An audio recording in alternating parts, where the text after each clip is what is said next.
here. The French trade advisors in South Africa are not happy with the slow pace of visa approvals required for some top French managers in the country. French companies committed to invest more than 50 billion rand in South Africa, and you'll remember that figure from this year's investment conference happening in March. But much of the experts, including CEOs, are stuck as they haven't received visas. Now, Claude Lasserre is the chairperson of the French Trade Advisors. He joins me now. Jean-Claude, thanks very much indeed for your time. Before we get into some of the delays, who is it that is waiting on visas, and how crucial are they, Jean-Claude, to the French investments into South Africa? In reality, there are many typology on people. You know that more than 99% in reality of our employees are obviously South African, but we need some special skills we cannot find yet here, even if we invest a lot in the skills development in South Africa. And it can be from CEOs to very specific process engineers for our new investment, CapEx investment in our plants, or business controller for very specific project that we want to implement. And you were talking of the 50 billion pledge that we are doing. So it's, more than 300 companies in South Africa employing 65,000 people. This is this type of people, sometimes very specific guys coming from all around the planet. It's not only French-related people, just there for 2, 3, 4 years to help us to do it.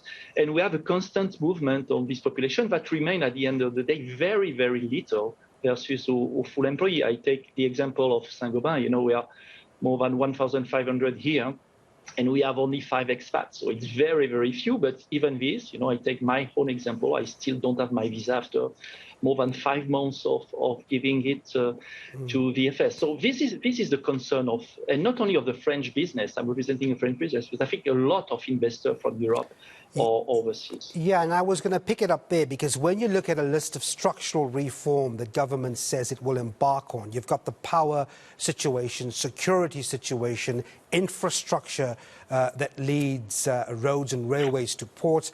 But in that list, of course, is the ability to fast-track visas for the very reasons you've mentioned a few moments ago. Jean-Claude, if this is not sped up, is there a possibility that investment can be delayed or in fact halted?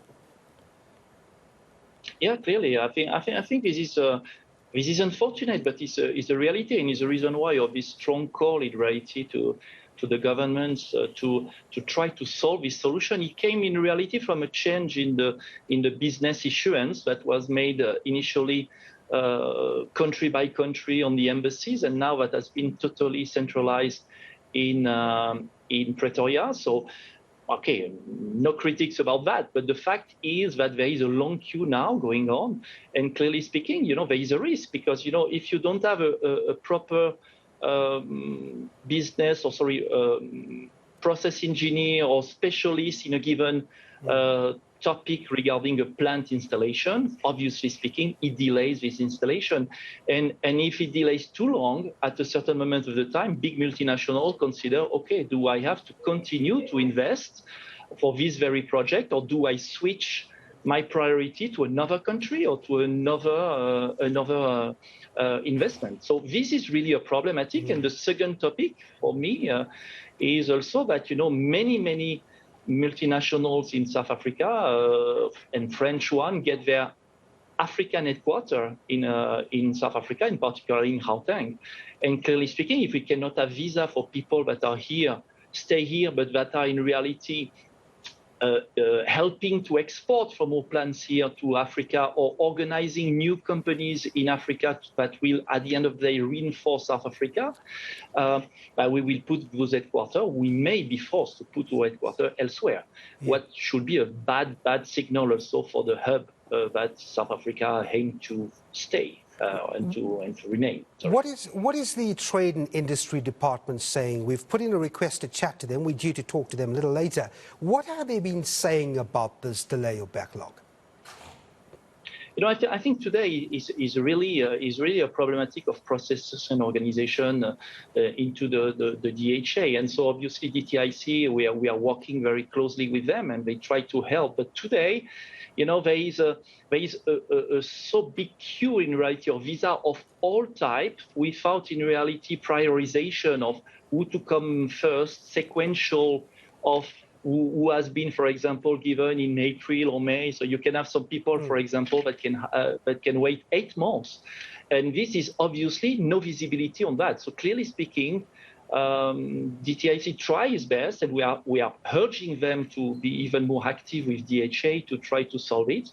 So we are in constant discussion, but so far it didn't materialize in some strong action to reduce the backlog and to allow in reality to have a type of visibility on the time frame, because you know without planning there is no way we can invest or continue or plan or order some materials if you are not capable later on to go on.